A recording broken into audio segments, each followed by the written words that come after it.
Deux femmes musulmanes travaillaient dans un bureau. L'une, Myriam, portait un hijab discret.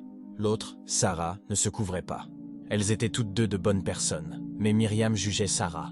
Elle prie, mais elle sort sans voile. C'est contradictoire. Elle n'est pas sérieuse dans sa foi. Myriam se sentait supérieure. Moi, au moins, je suis cohérente. Un jour, l'entreprise organisa un pot de charité. Chacun devait donner pour une cause. Myriam donna 20 €, fière que tout le monde voit son nom sur la liste. Sarah, elle, ne mit pas son nom. Myriam pensa, non seulement elle ne porte pas le hijab, mais en plus elle est avare. Puis la surprise survint. Mais avant de te dire ce qui s'est passé, si tu sais que le seul péché pire que le péché lui-même est l'orgueil que tu tires de ta propre obéissance, appuie sur like, abonne-toi et dis « Ya Allah », purifie nos intentions en commentaire et partage. Le lendemain, le PDG fit un discours. « Merci pour vos dons. Nous avons récolté 500 €. Puis il ajouta « Cependant, une personne de cette entreprise, qui souhaite rester anonyme, est allée voir le comptable ce matin.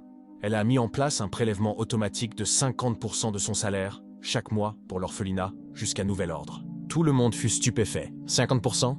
Qui pouvait faire ça? Myriam était curieuse. Ce soir-là, elle passa devant le bureau du comptable, qui était une amie. « Dis-moi, c'est qui ?»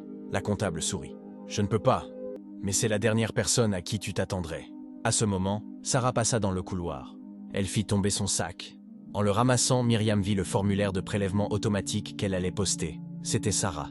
Myriam réalisa qu'elle avait jugé l'apparence, alors que Sarah avait une sadaka qui pesait plus lourd que son propre hijab. Elle courut la rattraper, les larmes aux yeux.